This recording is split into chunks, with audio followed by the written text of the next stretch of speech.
Hey,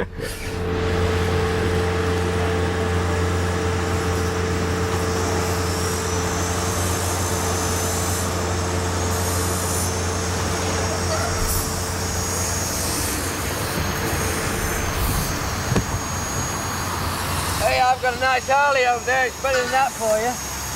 Anything's better than this.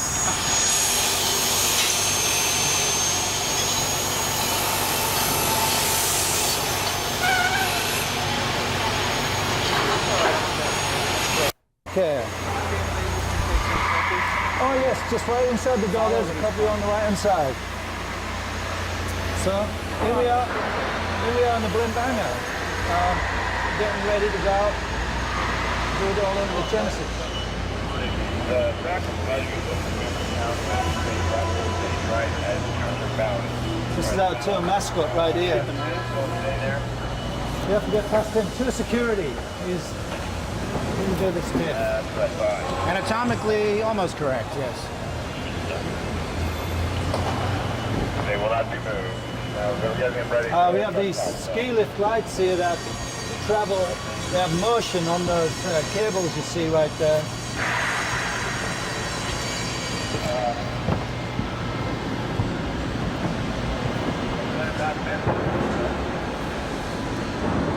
And the jumbo comes through and control. You gotta run it, give me 48.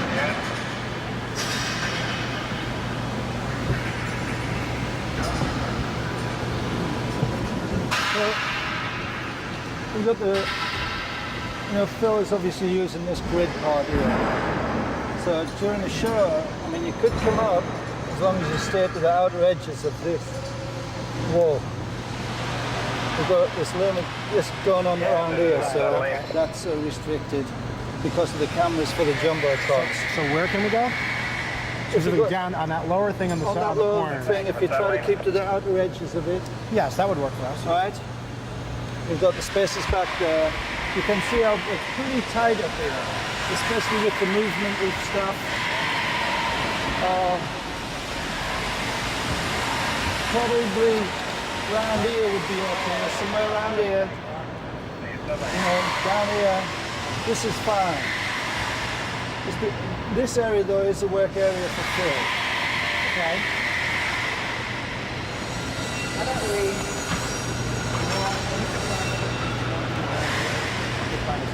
Yeah, you can get around, around this outside edge, down here. Why don't we stay up where the teacher stops? Okay. And then we'll head Right back at out. that back. It's very tight in the back. We'll go out the way we came out. Thank you, sir. Okay, thank you.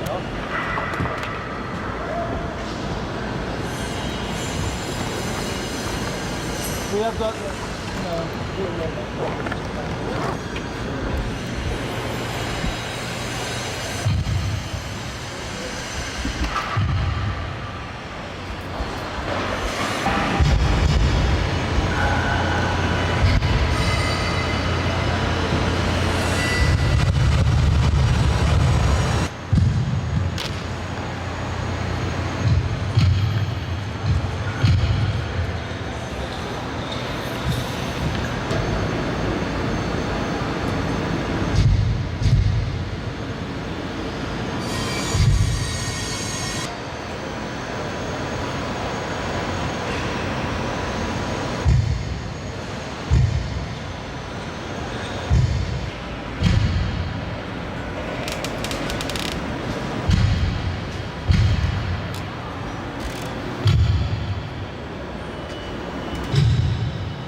happening?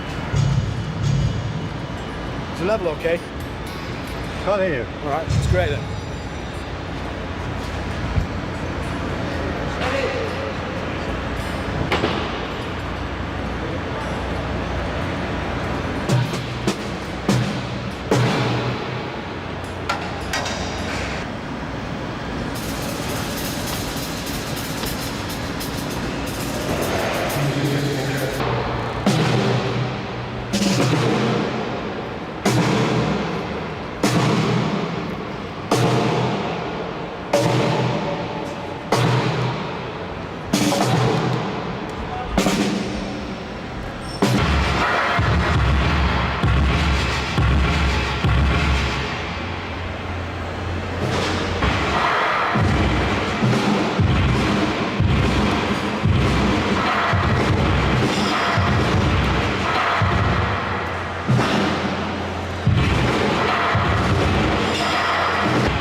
a baseball like that.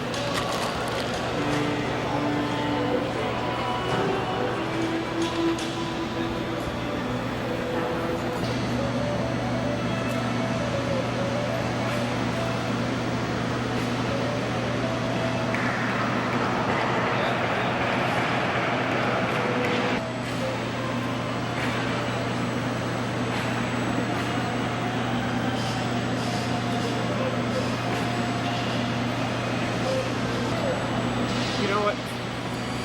Forget that. Don't.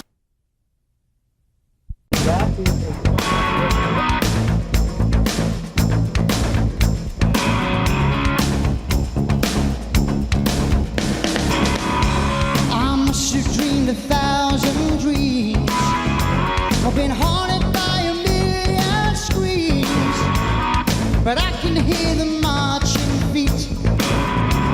They're moving into the street. Now did you read the news today? Well, they say the danger's gone our way, but I can see the fire still light. They're burning into the night. Well, there's too many men, there's too many people, making too many problems. But there's not much left to go around. Tell me why this is a land of confusion. Now this is the world we live in. These are the hands we give. Use them and let's start trying to make this a place worth living in.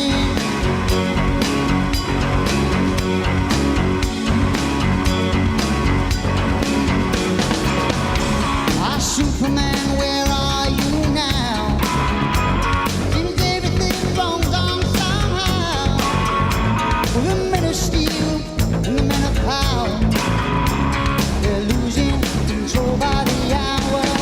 This is the time, this is the place we will look for the future. There's not much love to go around.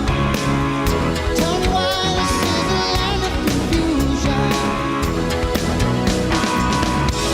Now this is the world we live in. These are the hands we give them. Use them and let's start trying. Make this a place worth living in.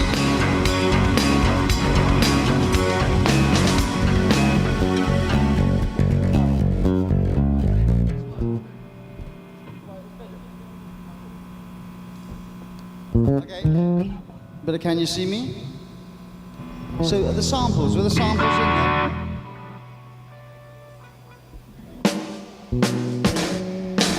Okay, just checking. They weren't as loud as usual. It's probably good. I know, yeah. That's right, I must make sure that was.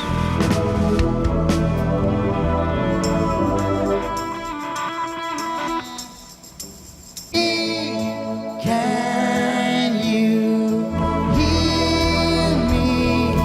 Can you see? Don't you hear me? Don't you see? Phil, who's got it?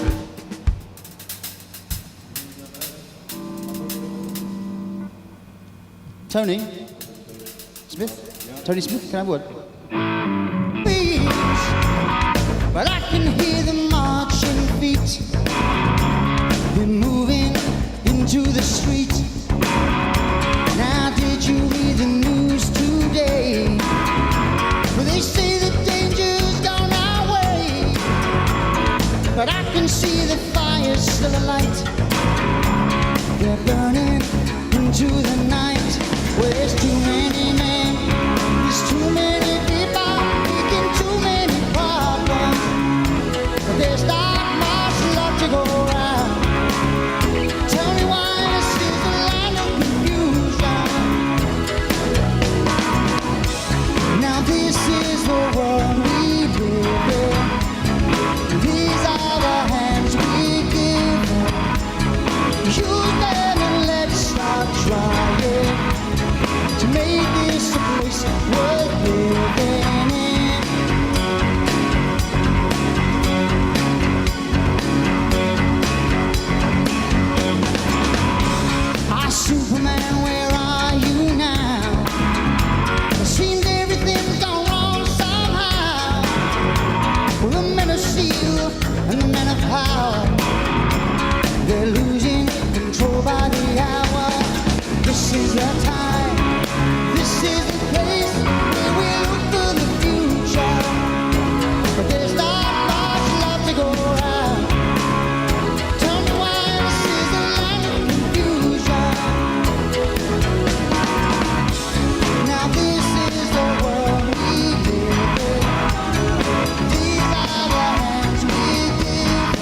Na na na.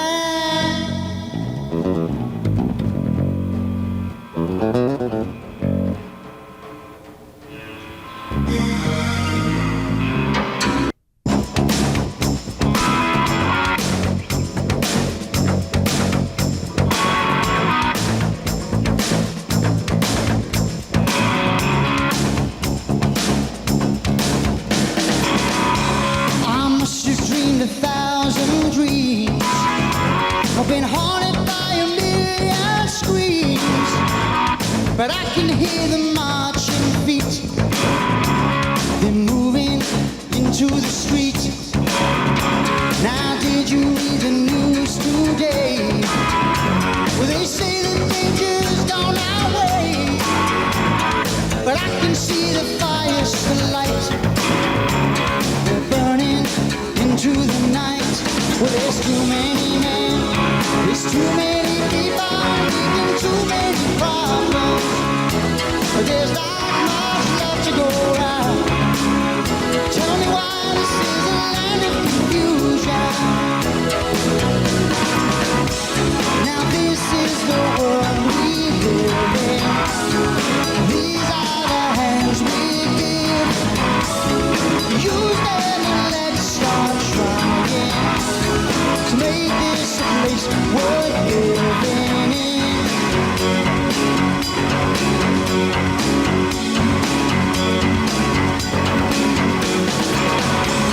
Superman, where are you now?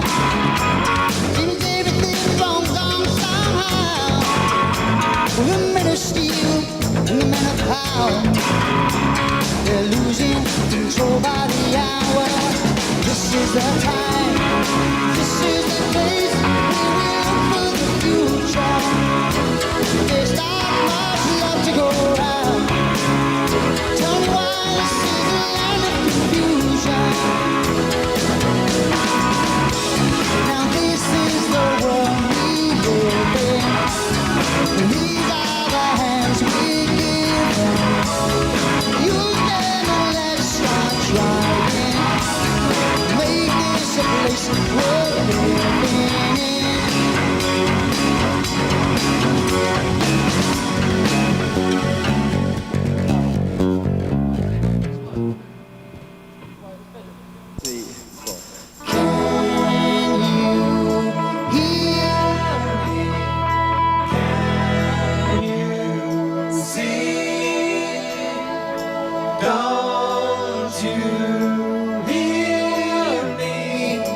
Don't you see? Can you hear me? Can you see? Don't you hear me? Don't you see? Phil, who's got it?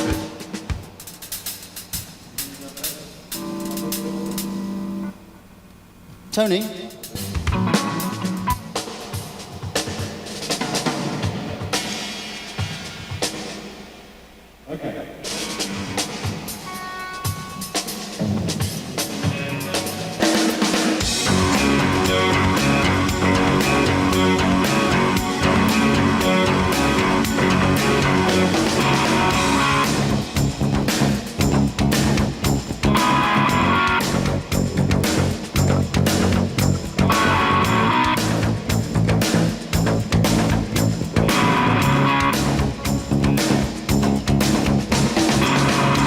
Well, I must have dreamed 1,000 dreams.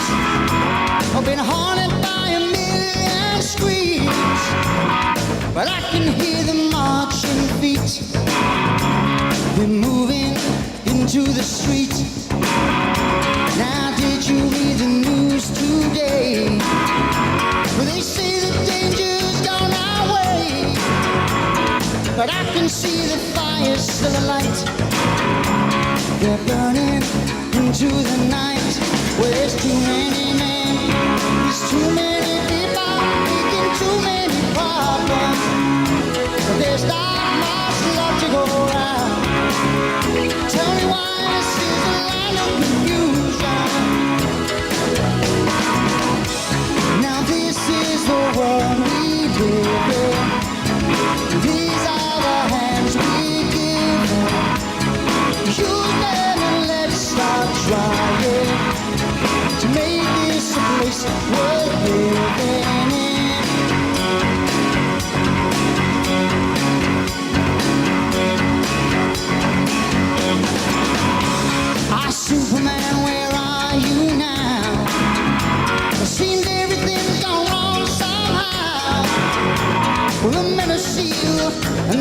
power. They're losing control by the hour. This is the time, this is the place where we look for the future. But there's not much love to go around. Tell me why this is the land of confusion. Now this is the world we live in. These are the hands we give them. Choose them and let's start trying to make this a place worth living in.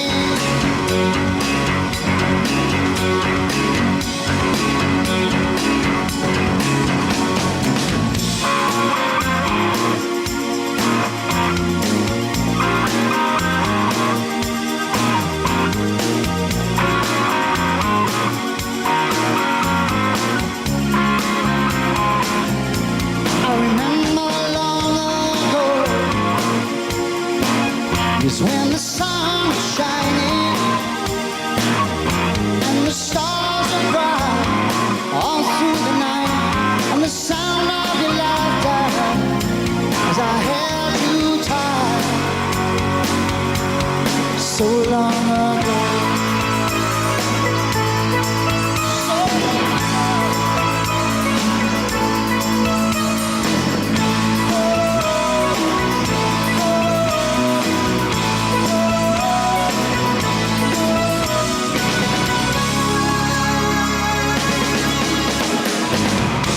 I won't be coming home tonight, 'cause my generation will put it right. And we're not just making promises that you know we'll never keep. 'Cause there's too many men, there's too many people making too many problems. But there's not much love to go around. You tell me why this is the land of confusion. Now this is the world we live in. These are the hands we give them. Use them and let's start trying to make this a place worth living in. This is the world we live in, and these are the names we give them. Stand up and let's start showing just where our lives are going to. Whoa.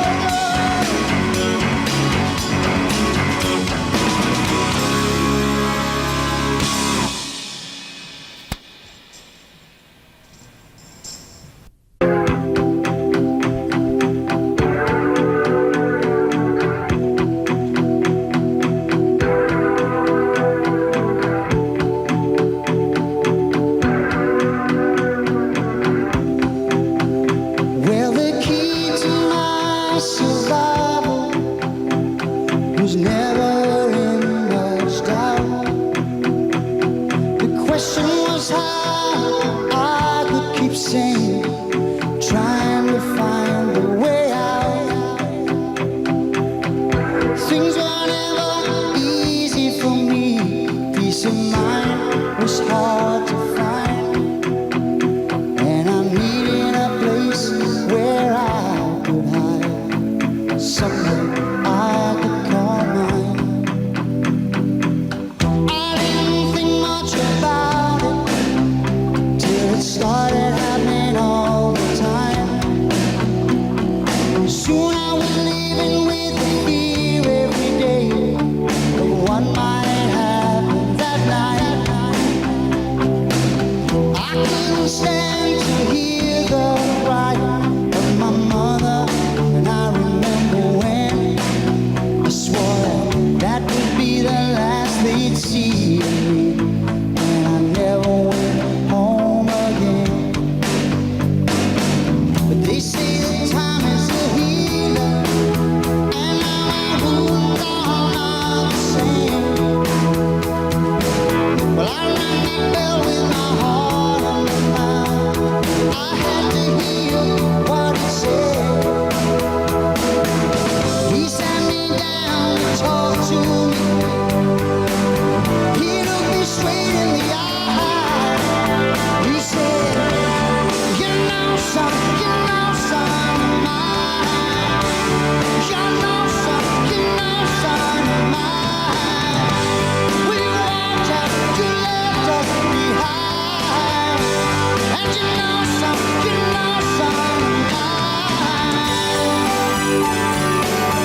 wasn't so.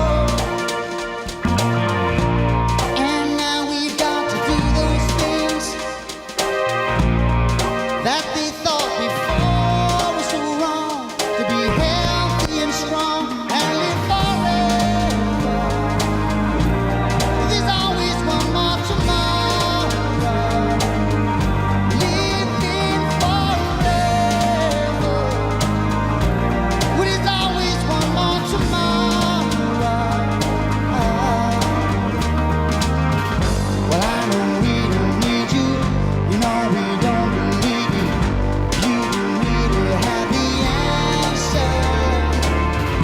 You think you know better. You think it really matters. You just want to rule over everybody's life. Well, I think I'll change my life today. Gone are the days of taking care. And I really don't need no reason why. 'Cause all I need is all in a day to survive in a way just till tomorrow. Well, there's always one more tomorrow. Living forever. Do you really want to live forever?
leaving my family behind me, not knowing what lay ahead,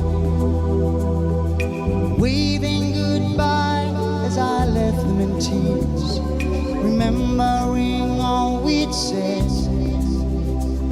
I looked to the sky, I offered my prayers, I asked him for guidance and strength, but the simple beliefs of this simple man lay in his hands and on my head, my head.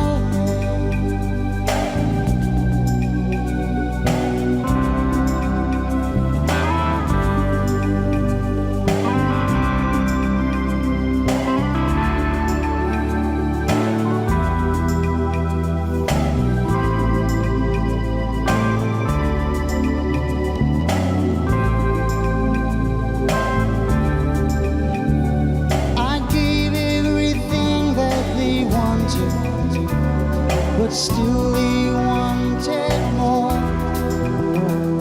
We sweat and we toiled, good men lost their lives. I don't think they knew what for.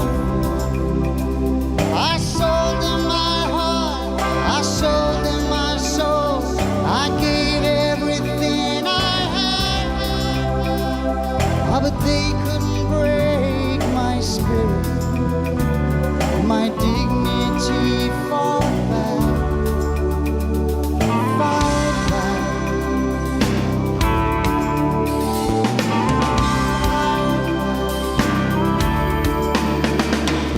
Can you hear me? Can you see? Don't you hear me? Don't you see?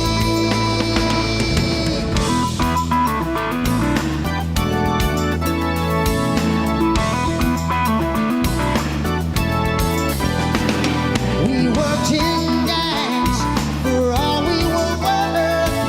The young boys pulling the wagons. We were digging the tunnel, shifting the earth. It was then that it happened. No one knew how the cracks would be, but I didn't know this nothing. Stone fell like rain. Can you hear me?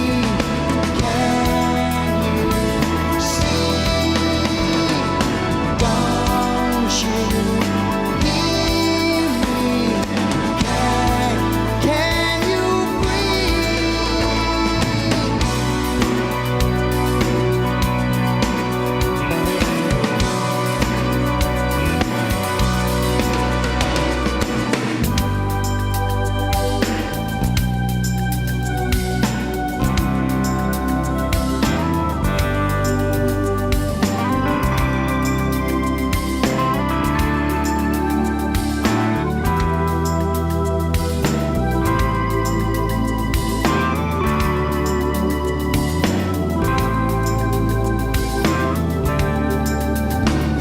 The smoke cleared, the dust it settled.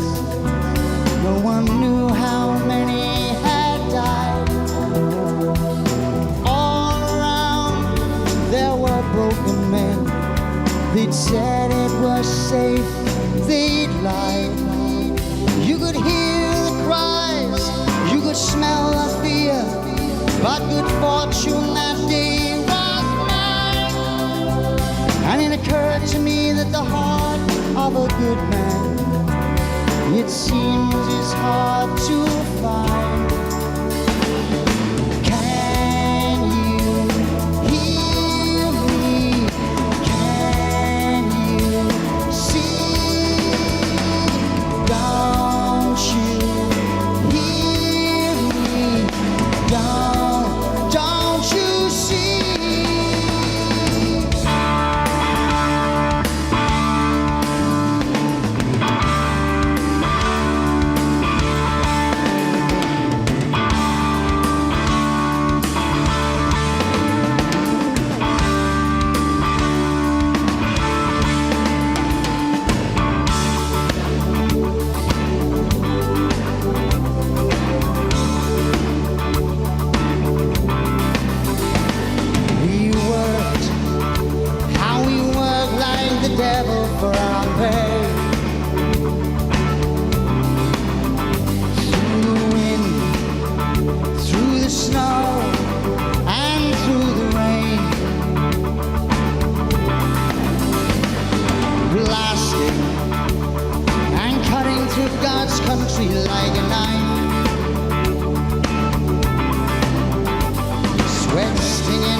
There has to be a better life.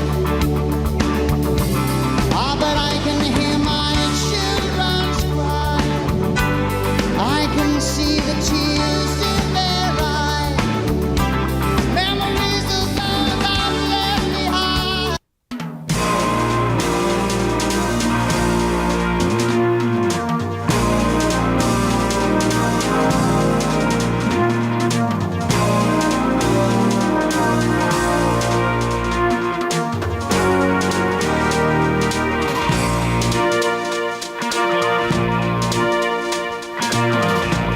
Well, I'm feeling so confused today. It seems they changed the rules again. 'Cause in my life I'm trying hard to do it all so I can remain healthy and sane and live forever. Well, there's always one more tomorrow. Living forever. Well, there's always one more tomorrow.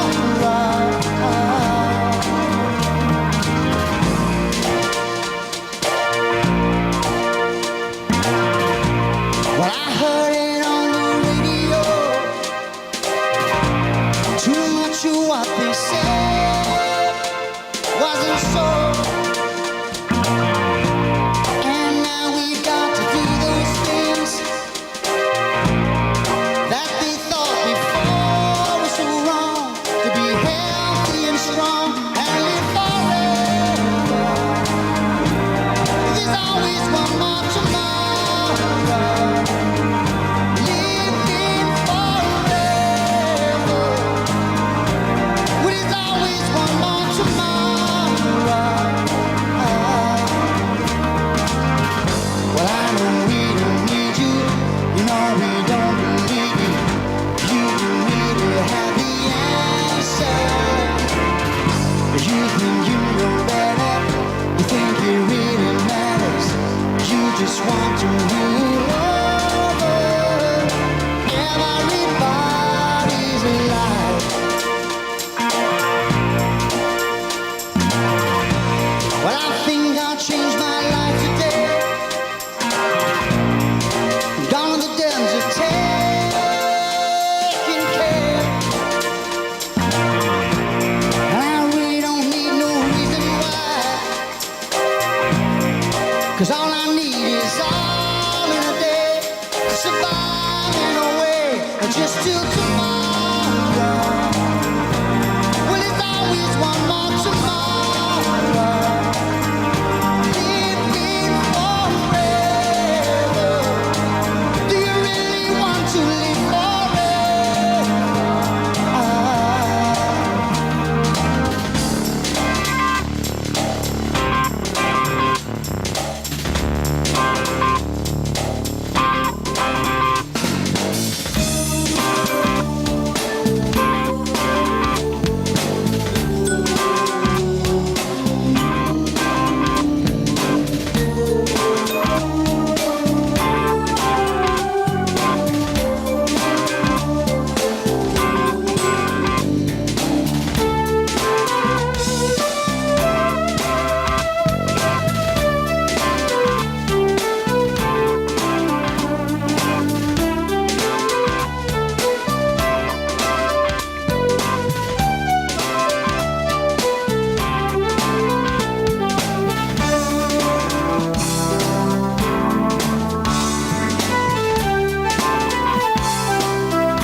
knowing what lay ahead,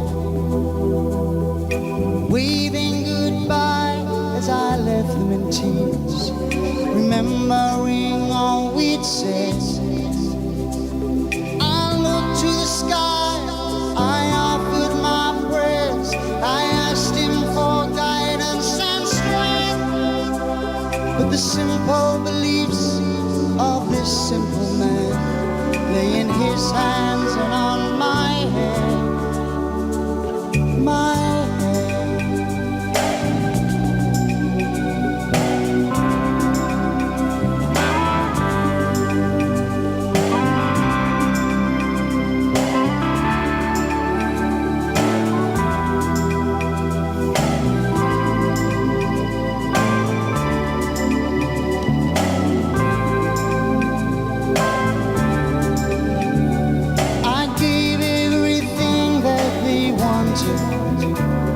But still they wanted more. We sweat and we toiled, good men lost their lives. I don't think they knew what for. I sold them my heart, I sold them my soul, I gave everything I had. But they couldn't break my spirit, my dignity fall back, fall back.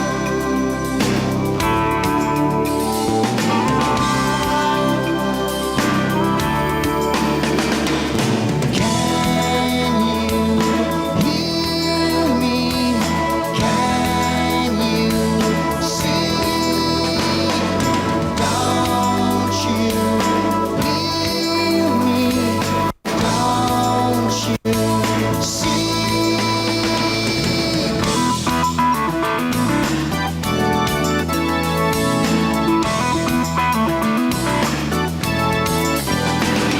We worked in gangs for all we were worth. The young boys pulling the wagons. We were digging the tunnel, shifting the earth. It was then that it happened. No one knew how the crash would be, but I didn't know this afternoon. Stone fell like rain. Can you hear me? Can you see? Don't you hear me? Can you breathe?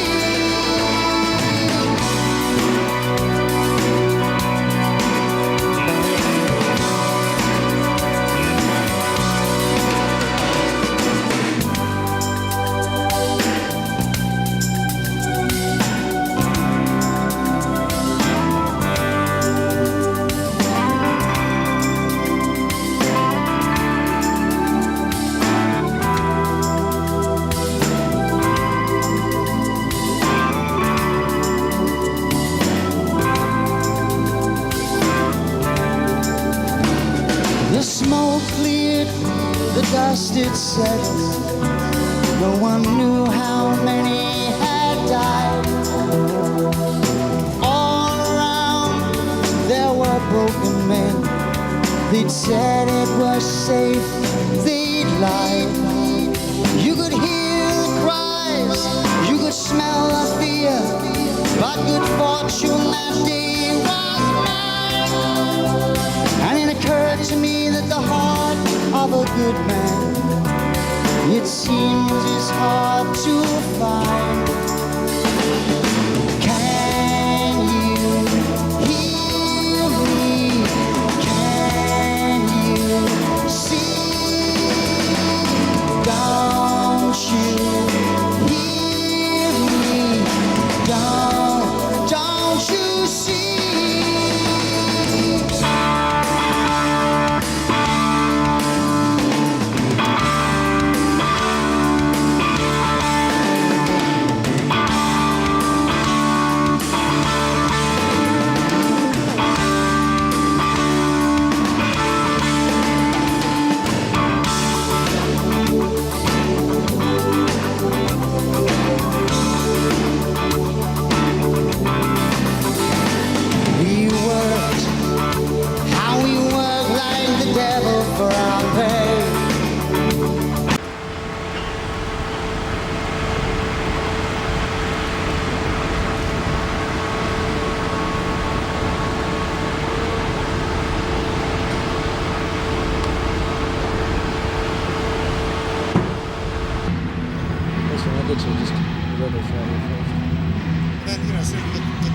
stage and I'll cut to something else.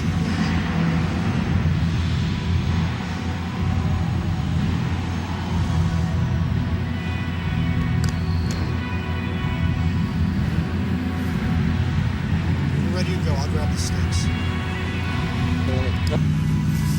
Ready to go? You're on? Go ahead.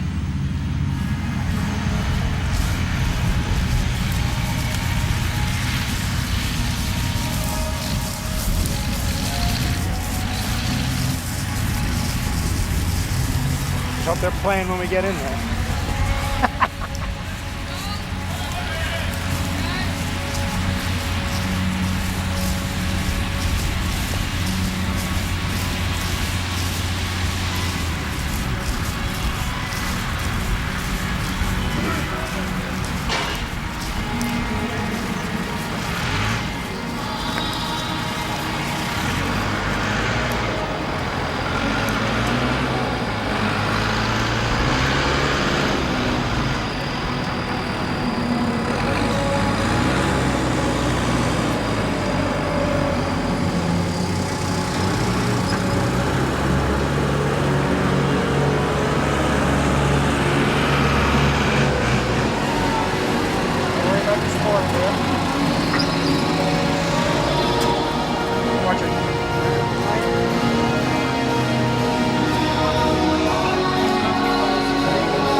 It's against the music, isn't it? It's not like the music stops. No. Oh, so you talk over it, you mean? Gather. Okay. We begin. Yeah. Shh, I'm talking now. I don't know if you remember, but I interviewed you for MTV just when the record came out, and at that time you were saying you weren't going to tour right away, you had different things to do, you wanted to make some films, you wanted to take some time off. How did you use that time? Like, did you have enough time to do what you needed to do? I can't remember what we said. We're feeling monosyllabic, yeah. You were going to do nothing. You wanted to relax. You wanted to put time into like relaxing. I think actually our ideas of great big blocks of time off between the album and the tour didn't really happen. I mean, we did a lot of promotion before Christmas, November, December time. What did you do when I was working? In Europe. We did nothing. You did nothing. You did nothing for 2 months. And it went. It wasn't like that. It was 2 months. When you have 2 months at home, it goes a lot quicker than if you're doing 2 months of working, you know, because it just gets used up, I suppose. They made me do my film so they could have 2 months off. So the Three Bears is complete? No. This is another film. The Australian. This is the Australian film, yeah, which is called Frauds. It's called Frauds, and it's going to be coming out. I guess it'll be finished. I'm finishing it next week. My part of it, a dubbing part of it, but the Three Bears will be happening next year. When did you start? Did you practice in England or here before you came down to do the staging? How does your preparation for this work? Well, we did 3 weeks of music rehearsals back in England, really. So by the time we came here, we were pretty much there. Because the idea, we knew that this time was going to be mainly taken up with worrying about sort of what visuals, which are quite extensive on this tour, what they would do. I'm sorry. And by the time we came here, we were pretty much there. I like that. No. Okay. The staging that we've seen, how much of that is, I mean, did you know what you want, you specified, or do you like hire people to come up with ideas for you? How does that work? Well, we got involved last year with Mark Brickman, does a lot of designing and stuff, and we sat down and spoke with him about the kind of things we had in mind, how we wanted the show to look very different to what we've done before, and not basic around very lights. It's as much as before. It's going to be just a stadium tour, so we're actually able for the first time to design a show that works just in stadiums. Hasn't got to then go into arenas, which has always been our problem before. And we brought in these jumbotron screens, which haven't been used in this way before, on which we're showing some live footage of us playing, obviously, and we shot footage and animation and stuff which goes with the songs. So it's given the whole thing a very different feel, I think. So I understand you purchased those jumbotrons? Sort of, yeah. We're hoping very much that we've sort of got sell someone them. to sell them on to. Otherwise, you know, the tour may have to be extended indefinitely. There's No, three of it's, them, yeah, one each, I suppose. They are incredibly expensive, those things. I don't know if you've ever tried to buy one yourself, have you? I'd rather advise anybody watching perhaps not to buy a jumbotron, actually. Did you have I know U2 has got their Zoo TV thing going on. Did they come out, did you already know you were going to do the big TV screen when they did that, or did you see their show and like it, or is there... We haven't seen their show. I mean, we planned this last sort of September, wasn't it? Late summertime we were talking about it. The idea of using the screens and going a little bit away from the lights, using the lights differently. So I don't know what they were planning then. When you're performing, how aware of you how aware of the staging are you? Well, very aware. In terms of what we are appearing like, you mean? Or... In like what you're doing, I mean, are you singing the song and basically with your instrument, or I mean, do you see the audience reacting to the stuff that you know is going on behind you?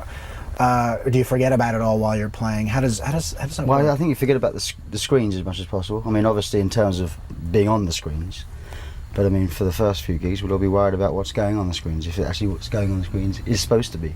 That's it. I mean, we've been so involved in what is going on those screens that we know every cue backwards, you know. So if a cue doesn't happen up there, we'll be conscious of it. But it is quite important when you're playing to try and not worry about it, because it's such a distraction. And quite honestly, the music, you know, it's quite a difficult show in terms of technically to play. Got enough to think about with that, really. And so you should get to the stage where all you're thinking about is your own job. When you stage something elaborately or largely, are you like looking to see if the audience is responding to certain things? Are there like staging cues that you hope produce a result and they do or they don't, or you're aware of them or not? Is that... We tend to, well, it's up thus far, let's say, on our career, we've had a pretty good idea when things are going to have the effect we want, you know. But we have said before that sometimes when things haven't worked, effects haven't worked and things, you get the cheer at the same point.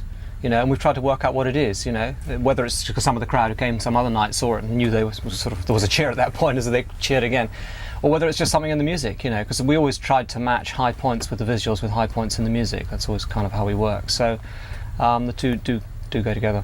How'd you select this place to do what you're doing? Well, we had trouble trying to find anywhere that was indoors that was tall enough to take the rig, because it's very tall and very long. And there aren't many places that are tall and long, and you know, undercover. So we're going to be moving out of here soon to a stadium, Texas Stadium, and carrying on rehearsals there. Do you know where the blimp is? Well, that's a good question. I think it's gone to Idaho, didn't you say? Akron, Ohio, I think. Close. I think it's gone to Ohio. Yes, you're right. I think you're right. No, Ohio. Ohio, yeah. It's Ohio. Ohio. I heard it in the steam room the other day. Word was out. So where y'all playing? Well, we're at the blimp hangar. Oh, I got it in Ohio now. Terrible accent. Yes, it was, wasn't it? I'd like to you edit that bit out. Talk about set list. Not so much what your set list is, but I mean how you pick your set list, how important it is to get a set list coordinated. I mean, I would think with staging, a set list is a lot more than deciding what songs you're going to play when. Just from the beginning, how and when do you decide what you want to perform? We tend to start really with the new album. We played most of it and dropped a couple of songs, I think. You want to play all the new stuff you can. I mean, the whole reason really for going on tour, I think, for us is just to play some new music to the fans out there. So we start with that, and then before you start, you kind of, you know, you remember back to the end of the tour before, the Invisible Touch tour. You know, towards the end of that, one or two songs are starting to get due for sort of semi-retirement, put out the pasture. Things like Abacab, and you kind of know that. So automatically, you've got to sort of phasing out some of the older songs. And then you kind of just juggle a bit. It becomes obvious because you've got a lot of these kind of songs, and you need one of those kind of songs, you know, and it takes shape. Didn't really think visually, did we? I mean, no. you think musically. Work out the musical set first of all, you know. and then work out how to enhance that visually. I kind of feel sorry because the other day there was a song we worked on, the lighting guys worked on all night until about 6 in the morning, and on this one song we came in without even knowing that they'd done that and said we'd drop that song. We decided that day, remember that? I kind of felt sorry for them. Still dropped it. Yeah. Oh, you're a hard man, Mr. Banks. Yeah. When you talk about needing a type of song, how do you, at all, if you could just explain basically, how you look to pace a set list, or what the idea is, why you need a certain type of song or a certain feeling song at all to make a show work? Well, that certain kind of songs work well live. With Genesis, we found that the slightly longer songs have always been easier to get across visually. You can do more with them, and you can draw an audience in more. And so I think they become sort of linchpins of the set, really. And so you pace them throughout the set, and then you kind of find the songs to contrast with them. You've got certain things work well live, from the last tour, you can bring them back, and certain kind of songs you're pretty confident will work well off the new album.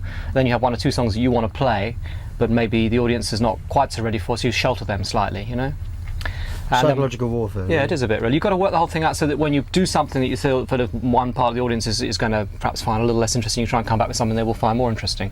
And we're doing we are doing old stuff in this set, some new old songs, if you know what I mean, not the ones we did in the last tour, about 20 minutes of that.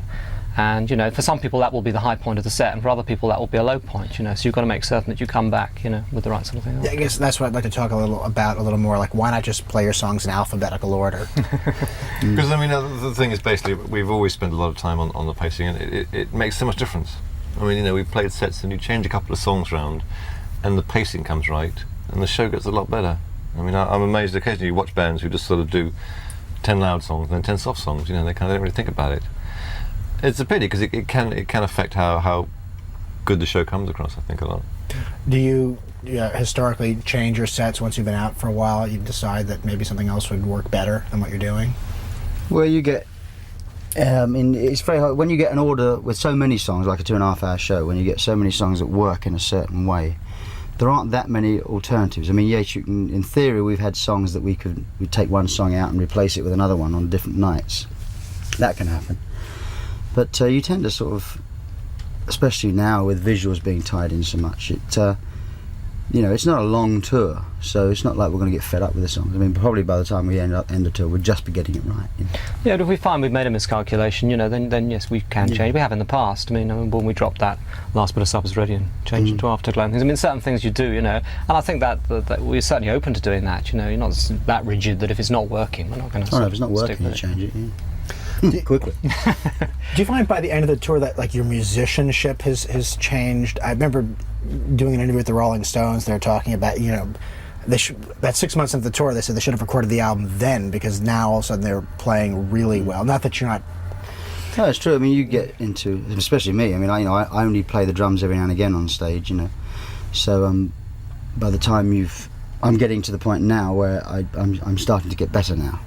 Because usually I'm more thinking about the singing side of it than the drumming side of it. So, because there's a lot more singing than drumming for me. But you do get better, definitely, as the tour goes on.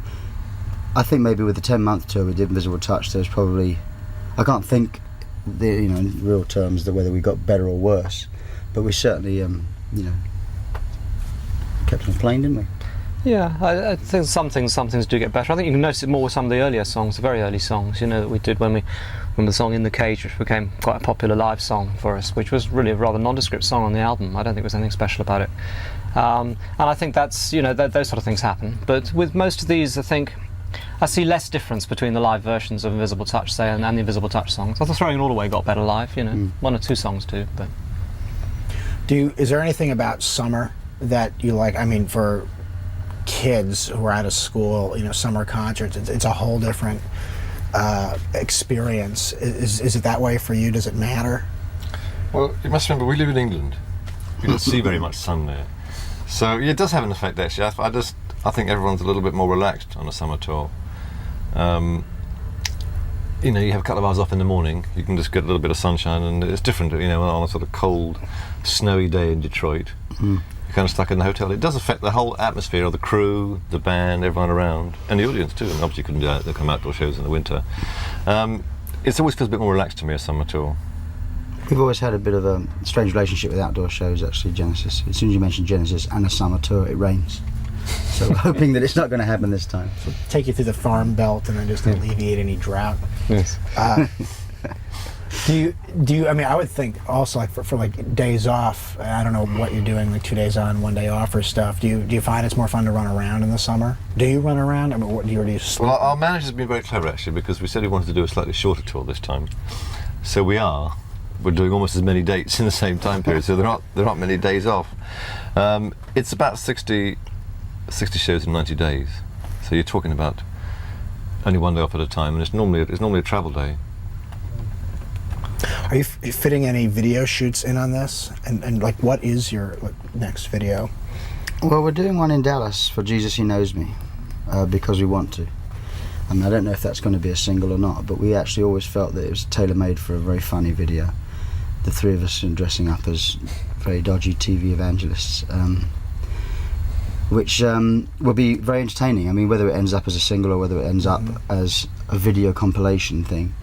I mean, with a song like Land of Confusion, which wasn't really taken necessarily that seriously as a single, when the video was done and presented as a complete thing, the thing took off. I mean, it's our only Grammy that we've ever won as Genesis, so it's ironic really. So I think, you know, we're making it because we want to make it. The next single, well, the current single is Hold on My Heart, which we made the video for a while ago. We did that at the same time as I Can't Dance, in fact. I don't know what the next one's going to be apart from We don't that. know really. I mean, we're waiting to see a bit what happens yeah. to it, you know. Do you know, like, when the tour is over, are you just taking time away from the band?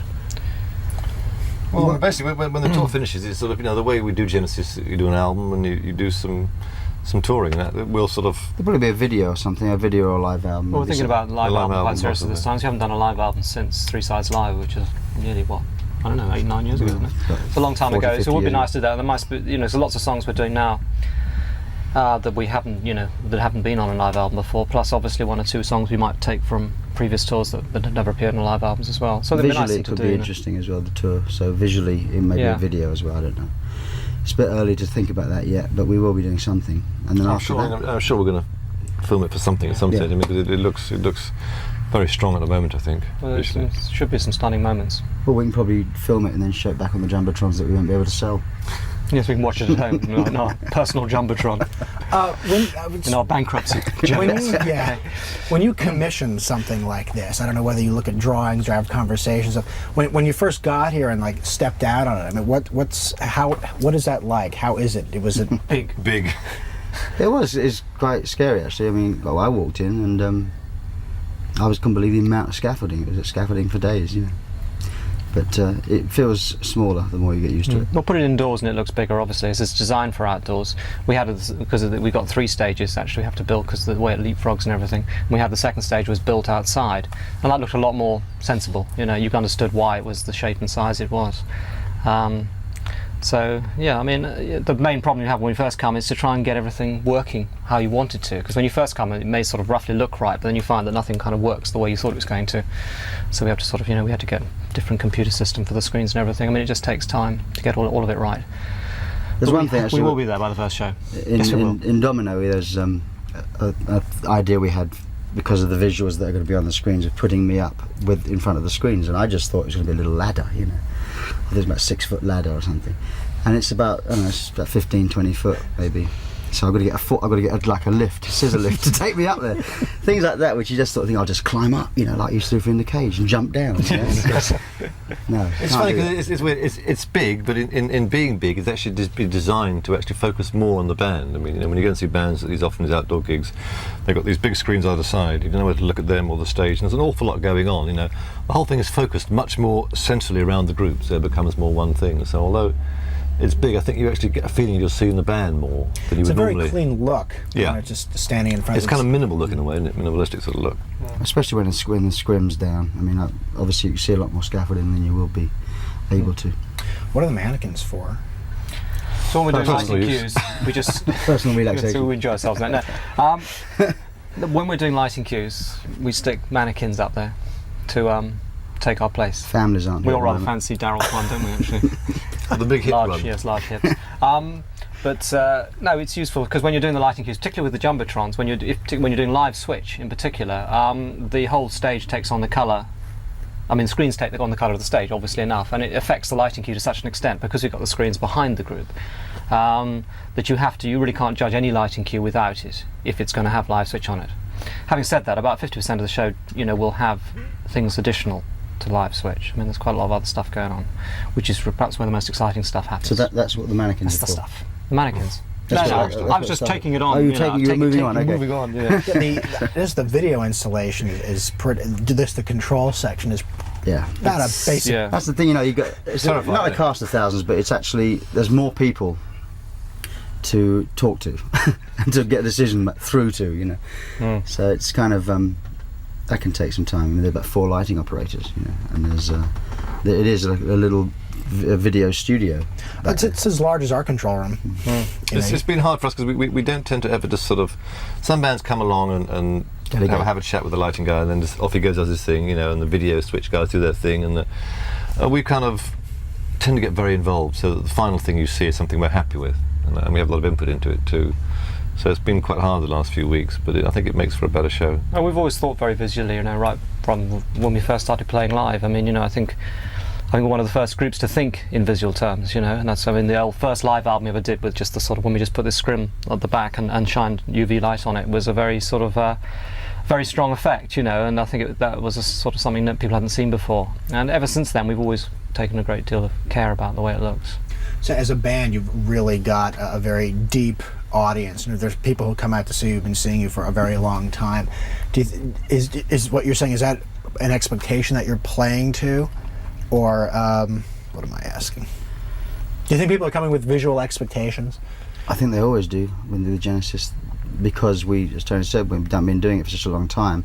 They always know, which is probably why, fingers crossed, in such a financial climate that we live in the recession, that people are buying our tickets because they kind of trust us. I think there's not they know they're going to see something. They know that it's going to be a couple of hours at least of music, so they're going to get more value for money from that point of view. But also they're going to see something that, something they haven't seen before maybe, and also they're going to get a complete show as opposed to something that's just thrown together. And a lot of bands don't do that. But there are some that do, and I think people don't want to get burnt. They've got so much money to pay for tickets and records, so they're going to spend it wisely. We need to change tape? Yes, That's about? Yes. Is it jam? No, it's all working fine. It's marvellous. It's communication. It was actually. That's why we actually went to telling us that. I've got to set up a room service and food. Yeah, I thought we get out. I went there, and no one there. The rest of us empty. It's just the 3 of us. Both cameras rolling? Still better though, wasn't it? I was better, yeah. Okay, I need to read. Who's the third? Sorry, we're back. Yeah. Mel, Your manager. Yeah. I need to re-ask a question, which is the first thing I wanted to know. I would like to know what you've done with all your time off since you put the album out. Well, I made a film. in Australia, January and February, which will be coming out next February. What did you do, Mike? I didn't do very much. I took January, February off. I was recovering from the Mechanics album, going straight into the Genesis one. So I hadn't had a sort of gap, and I had 2 months off that went just like that. Well, I was doing certain things involved with this solo album I got. It's out actually. Oh yes, we haven't talked about that, have we? Still available on Giant Records. Number, I can't remember what it is actually. Which I was doing a little bit more in England on it and preparing for what was going to happen out here really. Which is, but to be honest, that didn't take up all my time. Doing the usual things, a lot of gardening, golf, Do you guys do any, is there a getting in shape period before you come out on the road, or do you not concern yourself? Try to. Yeah, try to. I've got a gym at home, and I try to do my little bit. Especially with you being in these 30-foot by 20-foot screens, one doesn't want to look like the Goodyear blimp. So one tries to do your bit to try and vanity. Look, well, you have your photograph taken, put in the paper every day. You want to sort of try and look as nice, as good as you can. So. Having toured so many times, really, do you know before you go out what the pros and cons of a tour are going to be? Do you know how to prepare and what to pack, and is it harder physically or mentally? What are you looking forward to and not looking forward to? I think we're still searching for the perfect way to pack. I was actually down at the luggage shop today trying to work out whether to buy a case with a double compartment or and these are the big decisions in your day, you know, where am I going to put the shoes and Can't decide actually about. he's a very good packer. I'm a very good packer. Things come out the way He is they a go. terrible packer. He puts the tissue paper back in his t-shirts, right? Folds them neatly and puts it in his trunk. Well, that way they He come unpack out every night. Yes, they come out the way they go in. That's the thing. I'm probably the Otherwise, you exact end up opposite, wearing. you know. Yeah. As you can probably tell, but There is an art to it, but I think we're still striving to get there. yes, there's more to it than packing, though. I can't remember what your question was now, but doesn't matter. Well, there's more to touring than packing, though. I have to say that. It's a very important thing. But Besides packing and I'm playing, afraid you're wrong there. other things you look forward to. Well, I obviously don't look forward to the flying, which is something I say every time, which is a factor. I think one looks. I don't know. It's just that what I like about it is playing music that one's written in the sort of confines of a sort of room to an audience and see how audiences respond direct. I think it's a very important thing as a writer. You know, if you're just releasing recorded music, you never quite know what it is that people like and don't like about you. And although you make no conscious decisions from what the effects these have, I think it subconsciously affects the way you behave, and you see audiences responding to something. You know, and it increases your confidence in that area. So do you hate turbulence? Is that what I hate turbulence. I hate turbulence. I hate steady flying. any kind of flying. Any kind of flying, really. No, I don't like it when it sort of moves around much. You know, I like a plane that just sort of takes off very slowly. It stays there. Goes there. I'd like it to stay about 20 feet off the ground if that was safe and not do anything very much. You know. So I feel like any time I could just jump out, I'd be okay. But you know, a very slow-moving tour. are you ever like close enough from a city to another city that you bus it, or I often car it. Actually, and I train it sometimes. The buses are so unreliable. Yes. Yeah. Well, they never come along when they're supposed to. It is difficult though in a What do you mean a coach? Sorry, I understand. And if we all didn't like it, then you could construct a tour which you did surface without any problem at all. But obviously, since it's only me, you know, I have to kind of like just grin and bear it. I think the more you go on a plane, God, I mean, you only need something like the Eric Clapton helicopter crash on Bill Graham's helicopter crash. I've been in one the other day because I had to go somewhere that just really would have been 3 hours driving, and I just didn't have the time. So I went in one, and I said to myself I would never go in another one after that. Those two incidents. the one with Stevie Ray Vaughan and Clapton's guy. I don't know if you've ever played Alpine Meadow. I mean, it's flat. It's practically. They say there's a mountain. It's a 30-foot high hill. That was and everyone flies in there. You fly in there when you play there. We had just shot there. I had shot there a couple weeks before. That was. When that happens, you do feel very vulnerable, you know, and so even though I don't mind flying, every time you go up in a plane, you sort of think, well, this is another one you can chalk off, and you just don't know. So, you know, it's okay. Driving a car is probably marginally safer. Have you all been paying any attention to the presidential process, the election process here? Do you have any take on what's going on? I did a bit more when we were back in England, actually. Since I've been out here, I haven't really sort of seen any news at all, you know. But I think in England it was quite reasonably big news for a while, and then we had our own election, you know, and that kind of took over, really. Everyone got a bit bored of, because it goes on for so long in America, you think, it's still going to be there when you come back, you know. we just take a month over it and sort of everyone gets very excited, and then it's back to the American one, which is still going, you know. They sort of start doing it after they've just got the guy elected. Yes, right. We have a sort of a 16 magazine question here. I don't know what it's for, but the question is, what is the biggest lie you've ever heard about yourself? Biggest lie you've ever heard about yourself? That I was short. Well, I have no answer to that. There's so many. Tony Mandich? What about us? Poor old Tony. Well, Tony, he works for a record company. Until this story gets aired, he'll be working for the record company in Los Angeles. And we had the one instance. When San Francisco was never very good for us. It's okay now, but it never used to be particularly good for us. Musically, we weren't compatible, I don't think, with what was going on in that particular city. But so we asked one day whether our Winterland shows had gone on sale yet, and he said, "Oh yes, it's sold out. It's fabulous. 2 shows." And then I went back to our manager and I said, "That's good news about Winterland, isn't it? It's selling out this time." And he said, "What?" I said, "It's sold out." He said, "No, they haven't gone on sale yet." So that kind of you always get a few of those, Tony, actually. we love you, babe. Okay. He doesn't do that anymore. I'm pretty much done. Do you have any... I'm going to drag it out for our sake. No, we've got all this time. Completely off, and we are done, but just only because it happened. Did you see? Are you up on the Rodney King case and the verdict? I saw it last night. Any I just asked what your reaction was. I'm not that surprised. I'm not that surprised at the reaction to the. I can't believe that result. I mean, it's been in the pipeline, hasn't it? Something like this would happen if it was going to get that kind of result. I feel it was very badly handled, to be honest. The way they tried it in that particular courthouse. The only way they can get out of it, I think, is if they go for a retrial and take it to a higher court. Trouble is that one is always speaking from what is a fraction of the knowledge. One's making all these judgments and things. One has no real idea what's going on. Presumably the jury made their decision based on something. I have no idea. It can't have been based on pure prejudice. If it was, then obviously it's ridiculous.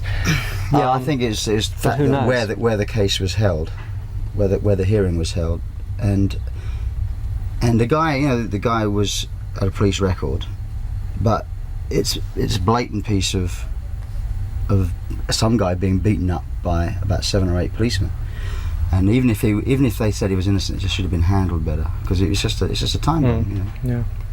Yeah, it just seems like there's something's missing here. Whether it was justified or not, everyone's wondering, well, how come 7 people can beat on someone like that and no one is found guilty of anything? I'm done. Could we do a Week in Rock introduction? Sure. We're Genesis and you're watching. We Can't Rock. Yeah. We Can't Rock. We can't dance, but we can't rock. Into the camera when you're ready. So what are we doing? So hello. You got a 3-piece, yeah? I mean, You go. You're watching the Week in Rock. Yeah, get cozy, guys. We are cozy. I don't need to do it. I'm just saying we're going to do it together. You're the actor. Okay, I'll do the actor. I'll start. Well, you start, Tony. Oh, I see one of these. Okay. And I'll do last. You ready for us? Hello, I'm Tony Banks. And I'm Mike Rutherford. I'm Phil Collins. We are Genesis, and you're watching the Week in Rock. Thank you very much. What's the Week in Rock? I thought it was the Week and Rock, you see. No, That's why I said We Can't Rock. I know, I understand why you said that. Ah, right. Well, why don't you do a We Can't Rock one? We can't You can do that. No. I'll be scriptwriter, but not actor. Hello, I'm Tony Banks. And I'm Mike Rutherford. I'm Phil Collins, and We Can't Rock either on MTV. Thank you. I feel that's going to be in the archives. Okay, you guys know there's another camera here. Well, you said look at the camera, so we looked at it. That's perfectly fine. It's perfectly fine. Is that a That's a camera. It's like the ones I've got on my